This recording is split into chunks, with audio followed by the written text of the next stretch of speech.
Awali aktivitas dan pelayanan Anda melalui renungan pagi menjadi putra dan putri Allah. Terdengar panggilan Roh untuk mengangkat salib, dan mereka yang mengangkat salib akan menemukan bahwa salib mengangkat mereka. Dituliskan oleh Ellen G. White bersama Pendeta Denny Kanajo. Selamat mendengarkan. Salam, salam sejahtera untuk para pendengar dimanapun Anda berada saat ini. Kita berjumpa kembali dalam mendengarkan firman Tuhan melalui audio renungan pagi. Pada tanggal 7 November 2021 dengan judul Dihiasi dengan Keindahan Ilahi. Sebelum kita melanjutkan bacaan renungan kita pada pagi hari ini, kembali saya mengajak semua para pendengar yang setia untuk berdoa bersama-sama. Bapa kami yang bersemayam di dalam takhta kerajaan sorga, terima kasih Tuhan Yesus oleh karena kasih dan rahmat-Mu begitu besar bagi hidup dan kehidupan kami. Lebih khusus panjang malam di dalam tidur kami, hingga tiba di pagi hari ini kami dibangunkan dengan tubuh sehat dan segar. Sebelum kami melakukan segala tugas aktivitas pelayanan kami sepanjang hari ini, kami rindu untuk belajar tentang kebenaran firman Tuhan. Curahkanlah kuasa Roh Kudus-Mu kepada masing-masing kami, agar kami dapat mengerti dan mempraktekannya di dalam kehidupan kami. Terima kasih Tuhan Yesus, ampuni kami Bapa, karena kami sudah berdoa hanya di dalam nama Tuhan dan Juru Selamat kami. Amin. Ayat inti kita terambil di dalam Mazmur 27 ayat yang keempat. Demikian firman Tuhan, satu hal telah kuminta kepada Tuhan, itulah yang kuingini, diam di rumah Tuhan seumur hidupku, menyaksikan kemurahan Tuhan dan menikmati bait-Nya. Mari kita ikuti penjelasannya. Kekuatan yang mulia berada dalam jangkauan setiap orang. Di bawah pengawasan Allah, seorang dapat memiliki pikiran yang tidak rusak, dikuduskan, ditinggikan, dimuliakan. Melalui rahmat Kristus, pikiran manusia memenuhi syarat untuk mengasihi dan memuliakan Allah, Sang Pencipta. Tuhan Yesus datang ke dunia kita untuk mewakili Bapa.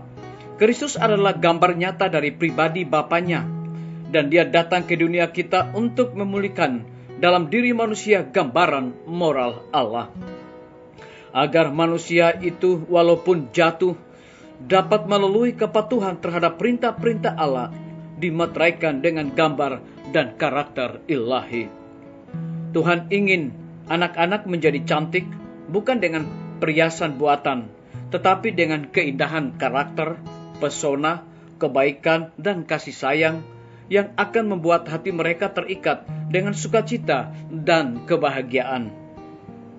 Anak perempuan harus diajar bahwa pesona sejati kewanitaan tidak semata-mata dalam keindahan, bentuk atau ciri, atau dalam kepemilikan prestasi, tetapi dalam roh yang lemah lembut dan tenang, dalam kesabaran, kemurahan hati, kebaikan dan kemauan untuk berbuat dan menderita untuk orang lain. Mereka harus diajar untuk bekerja, belajar untuk suatu tujuan, untuk hidup untuk suatu tujuan, untuk percaya kepada Tuhan dan takut akan Dia, dan untuk menghormati orang tua mereka.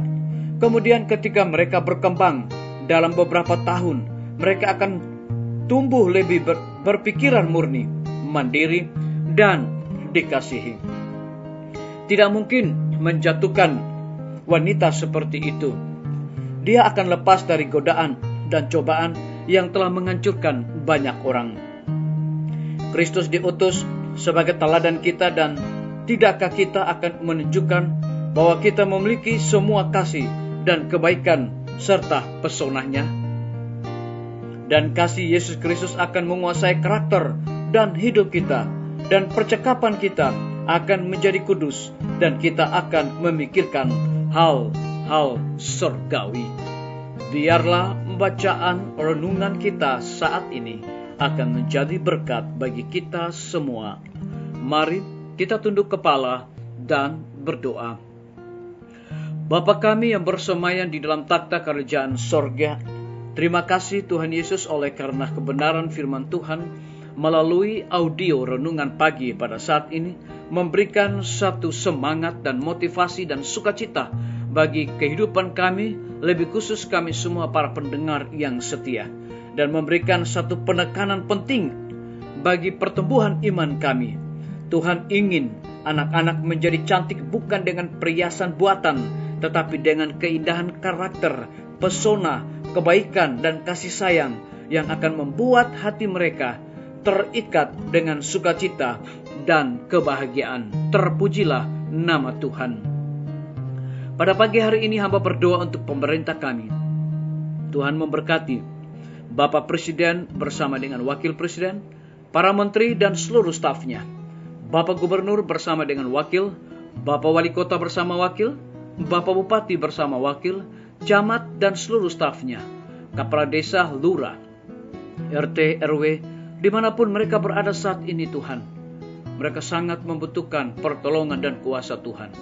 Curahkanlah hikmat dan pengetahuan sorga, dedikasi di dalam menjalankan tugas tanggung jawab yang Tuhan percayakan kepada masing-masing mereka, agar dapat menjalankan roda pemerintahan di tengah-tengah pandemi saat ini boleh sesuai dengan amanat dan titah Tuhan.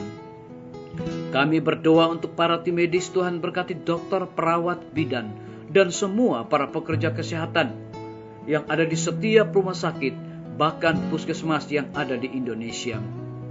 Curahkan hikmat pengetahuan sorga, sukacita di dalam pelayanan, khususnya di tengah-tengah pandemi saat ini. Kami juga berdoa untuk guru-guru, kepala sekolah, dan semua siswa di setiap lembaga pendidikan. Tuhan curahkan hikmat pengetahuan sorga dan dedikasi bagi semua guru-guru untuk menjalankan tugas mereka dengan penuh tanggung jawab. Kami menyerahkan pimpinan-pimpinan organisasi gereja Tuhan, dari tingkat yang tertinggi sampai kepada gembala jemaat dimanapun mereka berada. Mereka sangat membutuhkan akan kuasa Roh Kudus di dalam pelayanan mereka. Kami juga berdoa untuk TNI, Polri, PNS, wira swasta, petani, pedagang, nelayan, ojek online, dan saudara-saudara kami yang ada di dalam penjara. Tuhan hiburkan mereka, lindungi, pelihara mereka, cukupkan kebutuhan mereka, dan berikan sukacita bagi mereka dalam melaksanakan tanggung jawab mereka. Kami juga berdoa untuk para pendengar yang setia yang berulang tahun saat ini, dimanapun mereka berada, dengan bertambahnya usia yang Tuhan percayakan dalam hidup mereka. Mereka selalu bersyukur dan melayani Tuhan senantiasa. Yang berada di dalam kebimbangan dan ketidakpastian, Tuhan berikan iman yang teguh kepada mereka. Terima kasih Tuhan Yesus. Ampuni kami Bapa, karena kami sudah berdoa hanya di dalam nama Tuhan dan Juru Selamat kami. Amin. Sampai jumpa. Tuhan Yesus memberkati kita semua.